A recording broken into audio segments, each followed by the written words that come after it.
Welcome to Cocktails Over Coffee, a podcast that spotlights truly inspiring individuals that have taken a leap of faith by leaving their corporate careers, otherwise known as their coffee, to pursue their passion, otherwise known as their cocktail. I'm Janae Green, and I am so excited to be here with Michael Oloyede for the first episode of Cocktails Over Coffee. Thank you for being here, Michael. Thank you for having me. Cheers to the first episode. Cheers to the first episode in the new year. In the new year. Today is truly special because Michael was one of the people that actually inspired me to leave my coffee and take on my cocktail. I think that's what's really special is that you did it at such an early stage. I feel like a lot of people will spend time, in their corporate career and, use it until they feel like they can't take it anymore. And what I feel like you did is you realized so early on that you were meant for more. And it was, how many years after moving to New York did you? So 2015. So about like a year and a half after I moved to New York. I moved to New York in 2013. That's so early. And I left in 2015. Actually, this month makes 6 years of me leaving my job. Because I remember we did the brunch to celebrate you leaving. And that was in February. Yeah. I only remember because I left to go to my dad's birthday dinner.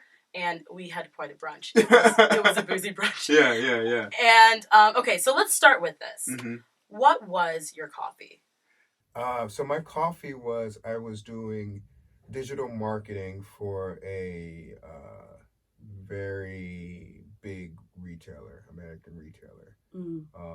So that included me waking up, going to an office, sitting in meetings, coming up with strategies to make someone else a lot of money. And at any point, was that what you wanted to do? Yeah. So I majored in marketing in college. Okay. I loved marketing because there was a way I could tell stories, Mm-hmm. and I could also have this business way of doing things. I love business. I love using my left brain, but I also love using my right brain. Yeah. And I needed a career. I needed a job. So marketing was like what interested me, or where my interests lied. Okay. And then I got an internship, and then after the internship, my senior year, they offered me a job, and I was like, okay, cool. Because that's really what we're set up to think is that we go to college, we intern, and then we have to go work full time. Right. So you kind of you did what every parent's dream is. Exactly. And that was mainly the driving force behind it. Your parents. I knew you wanted to make your parents proud. I had to make them proud. They groomed me to believe, and not because they wanted anything, but just that's what they knew. They're Nigerian, they're immigrants, you know? And what they know is you can come to this country and get a good job and make a lot of money. So they groomed me to believe that those were the steps. Yeah. At what point did you realize that was not for you? I've always known that I had big dreams, like really, really big dreams. Okay. But I didn't always know that I could reach those dreams or go after those dreams. Mainly, one reason why is because I didn't see anyone around me who looked like me doing that. Yeah. I always thought it was luck that people were able to, fulfill their dreams. Right. But yeah, so I always knew. But when I was working, I just felt so undervalued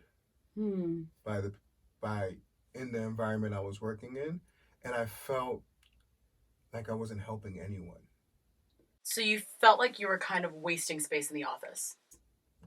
In life. In the world. Oh, wow. I felt like what I was committing my energy to every single day was not helping one person. And I think that was a big, at the time when I first moved to New York and I started working, my family lived in Jersey while I was looking for an apartment in New York. Okay. So I was commuting back and forth. Got it. And I came home and my mom was like, I've never seen you this down. And she asked me, she was like, why are you like this? And I was like, I just don't feel like I'm exerting all of this energy. Yeah. It was a high stress job, There was a lot on the line, and the stakes were high. Right. In everything we did. Yeah. some millions of dollars we're handling every day. Right. And I just felt like all that energy I was putting into this job wasn't helping a single soul. You weren't getting any return on your investment. No. So I knew that going in. Okay. And I knew that in the beginning. I think it was my first week that I was like, oh, there's absolutely no way I can sustain and be normal or happy doing this for the rest of my life. So when did you actually know it was time to leave? I think I always think of this event when this question is asked. Okay. At this company, we had a incredible sales day. Mm-hmm. We made a lot of money, and some of my coworkers and and it was around the holiday period. Okay. So some of my coworkers and we did the math, and we were like, so if they take 17 seconds worth of sales, everybody at the company could be paid $1,000 as a bonus. Mm-hmm. So there's a meeting put on the calendar. We come into this meeting. Everyone is in great spirits. All the leadership is like, this is amazing. Everyone's like freaking out, so excited. And I'm like, yes, we're about to get paid. That's what you thought. That's what I thought. So, they talk and they're like, you guys have worked so hard, countless hours, blah, blah, blah, blah, blah. As a token of our appreciation, here. Pulls out a box, opens the box. Yes. And they're chocolate-covered pretzels. You're lying. You're lying. But when I tell you, I was like... I'm sorry, they didn't even get you a cake?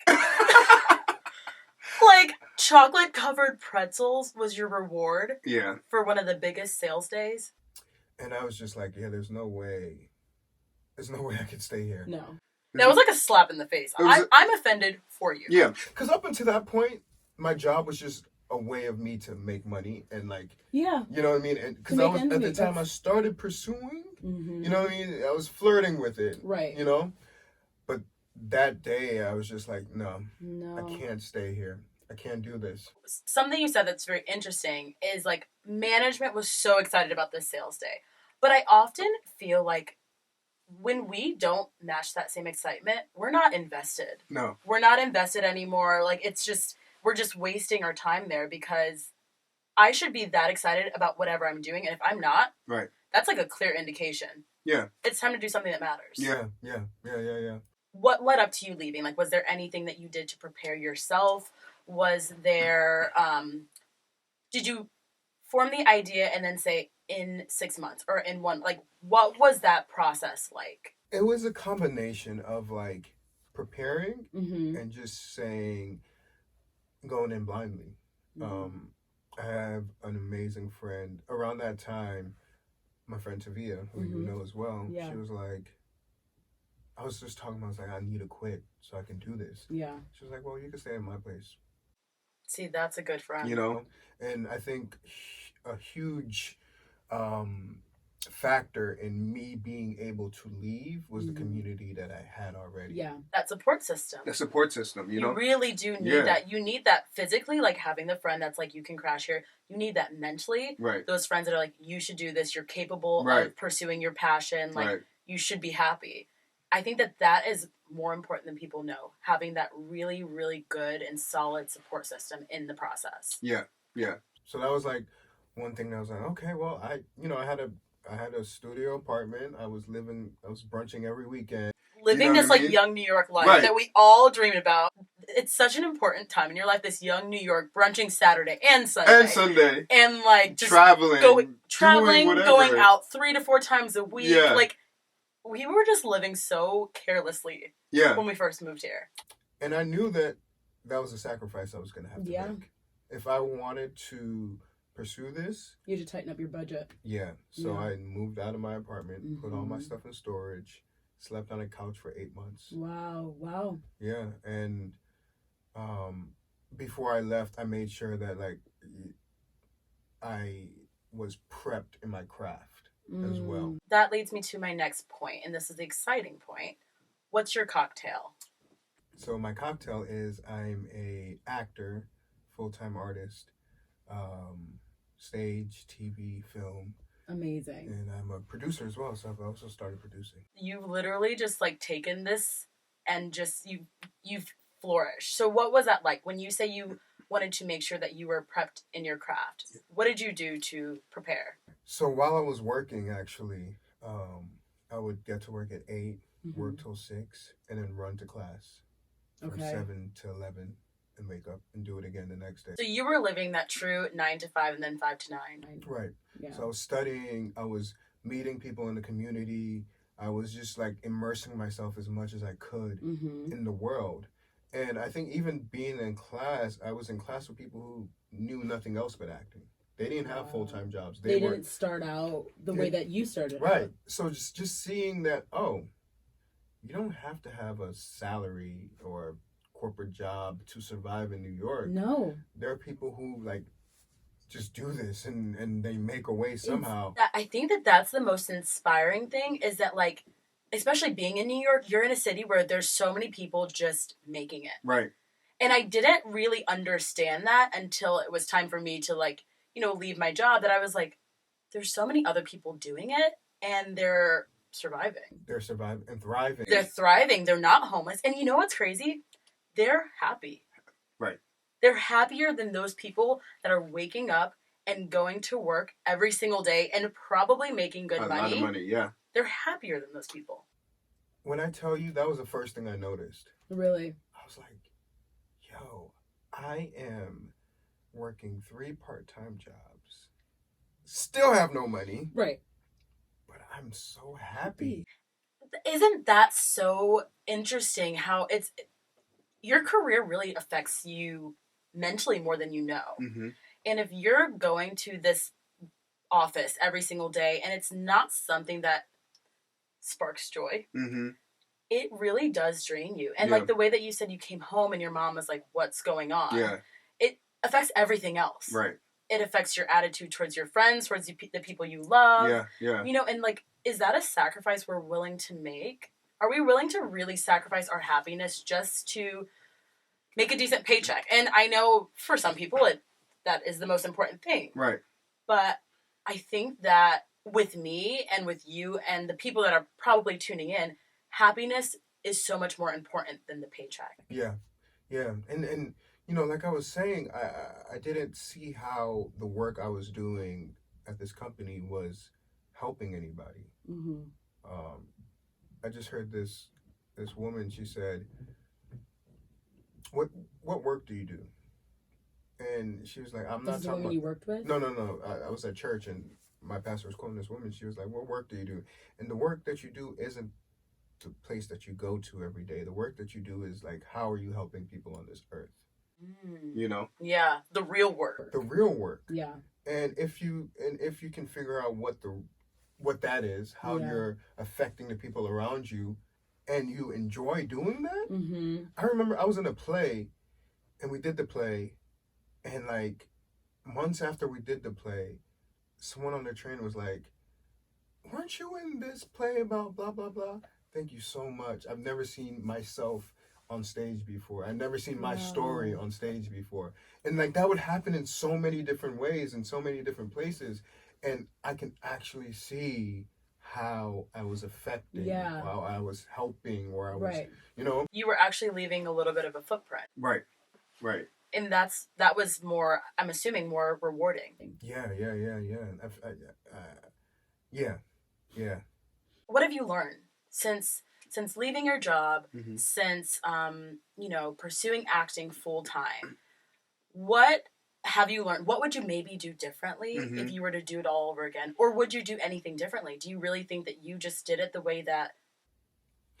Yeah, I don't think I did it perfectly, but I think I did it the way it needed to be done. Yeah. What I've learned is everything happens for a reason, whether it be quote unquote good, quote unquote bad. Yeah. But being able to I've been able to see those moments as lessons. Yeah. Like on a chalkboard, or in a textbook. Wow. Instead of like things that are happening to me and like, woe is me, and like, oh my God, this sucks. I've been able to see these moments. Yeah. Granted, I still have my human moments. We all do. We all do. But like in hindsight, I'm like, oh, this is why this happened. This is what I need to get better at. Or this is where this has led me to. You know?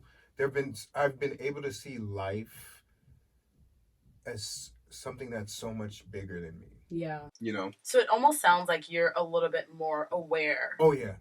My aware. I always say that acting has saved my life because, you know, to be a great actor, you have to know yourself. Yeah. And I don't think before I started studying, before I started doing this work, that I truly knew who I was.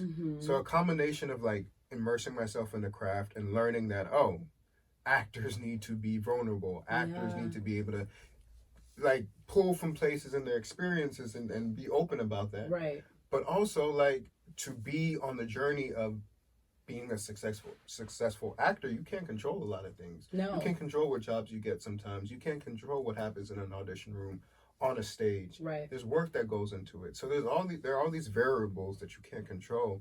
And it's really just taught me to like have patience with it all. Yeah. How have you worked on your patience?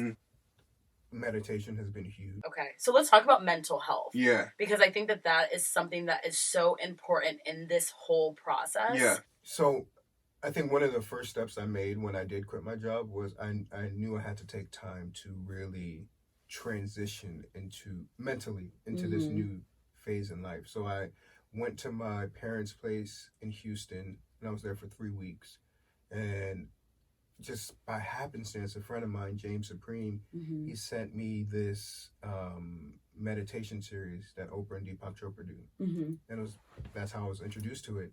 And I don't remember what the theme of it was, but the theme was aligned with like me transitioning into this new place. Wow. So I did that and I just had all these epiphanies and all these thoughts about if I'm going to go into this world, if I'm going to go on this journey, I need to be able to give up worry. I need to be able to just give up like control. That is so important. You know, and that's kind of that's what's helped me all this way.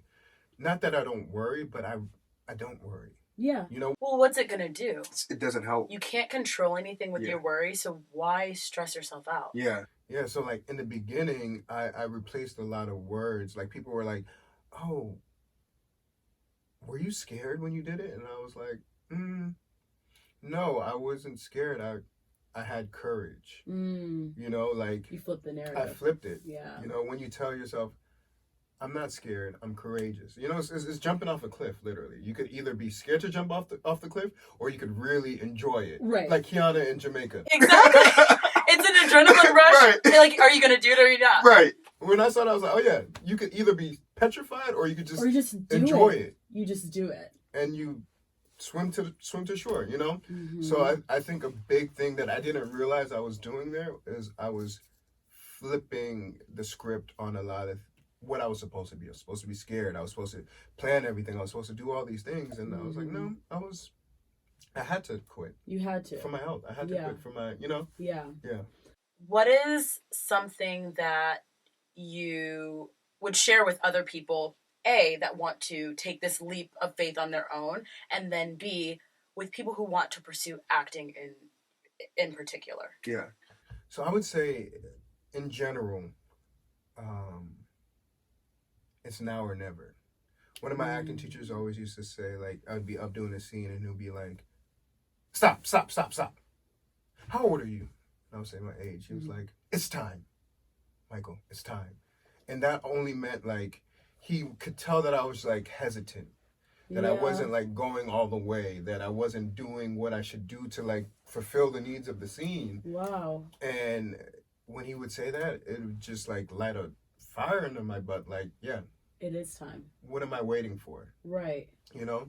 And for me, every time that I've stopped hesitating, things have aligned. If I got tattoos anywhere on my body, they would say patience and persistence. I love patience that. for everything you can't control. Yeah. And persistence with everything you can control. You brought up a really good point. It's literally now or never. Mm-hmm. Because why are we going to waste any more time? Right.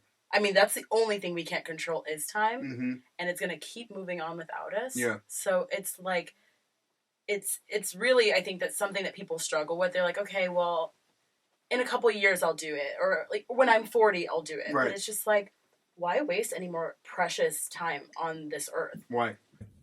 Yeah, I agree. And what I would say to like anyone who's trying to pursue something as specific as acting, or really honestly anything that you're trying to pursue, being a student of whatever that is, first is important. Craft, knowing what it is, the world that you're trying to step into, the people that are involved in that world, ways that you can be better, whether it be a class, whether it be going back to school, whether it be just downloading masterclass, and you know, reading up on that, reading articles, following different people who are in that world, following different pages who talk about that world, subscribing to the industry mags or magazines, or trade magazines. I think that's what I did. I immersed myself fully in every way that I could. You kind of made yourself an expert. Yeah. Which is so important, I think, because, you know, we just talked about taking that leap and jumping off the cliff. But I think that what's really important is to be prepared to jump off. Yeah.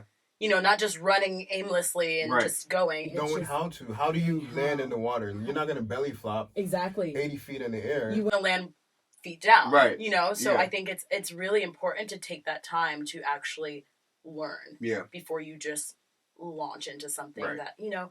And here's the thing, because I didn't want to say launch into something that may not work out, because it may not work out, but at least you did it, and at least you tried. But I think the more prepared you are, the higher the chance that it'll work out.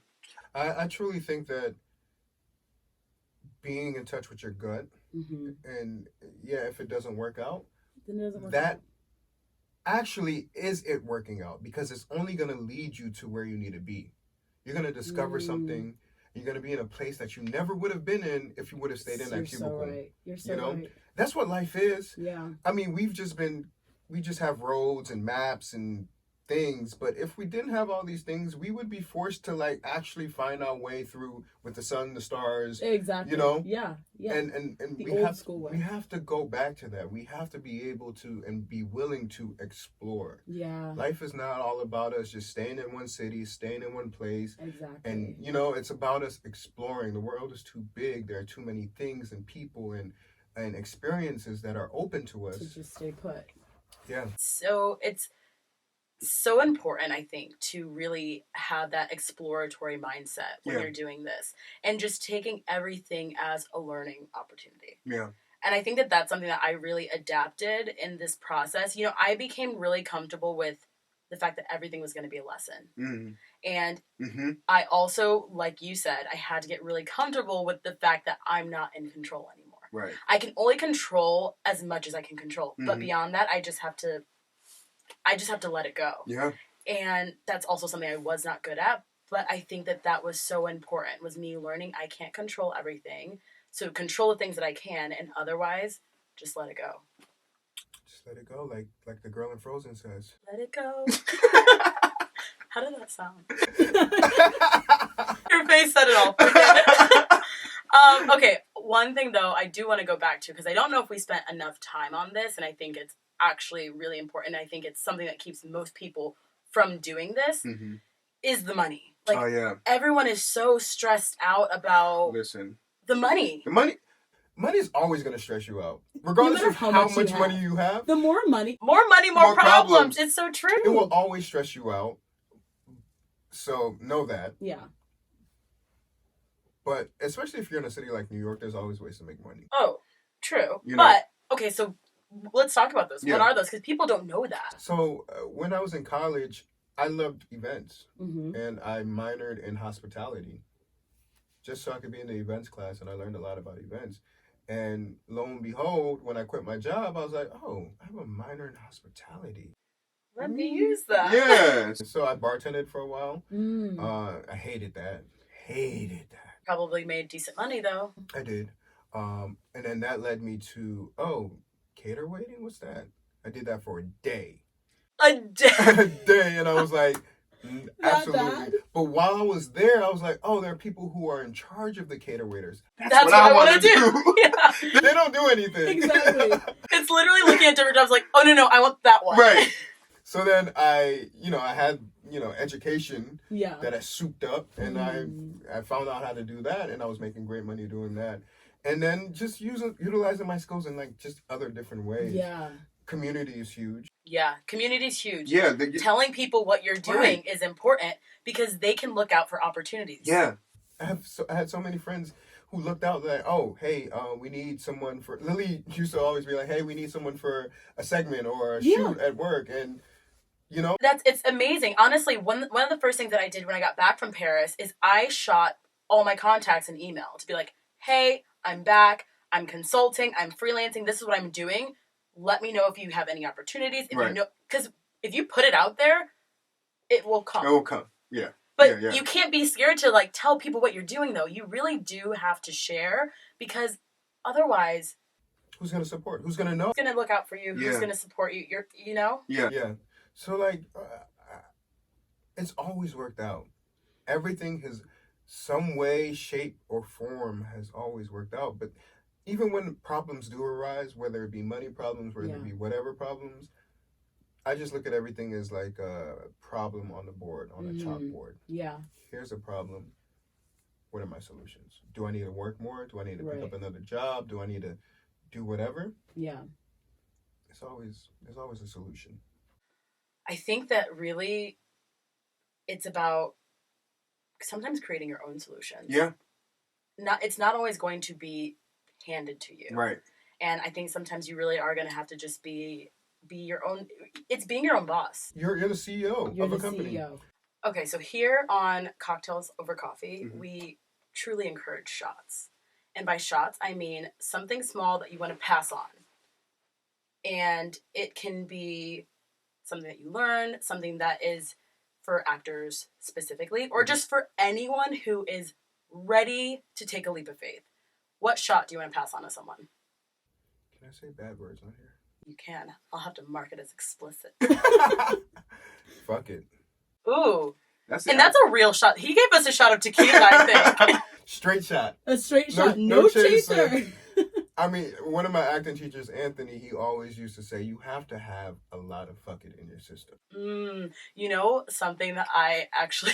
This is something I had to adapt this summer while I was in Paris abroad. And it was going back to me learning that I'm not in control. I had to just say, chuck it in the fuck it bucket. Throw it right in there. And once I chucked it in the fuck it bucket, I didn't go back to get it. Right. I left it there. You don't want to go in there. You can't go in the bucket. It's nasty. It's disgusting.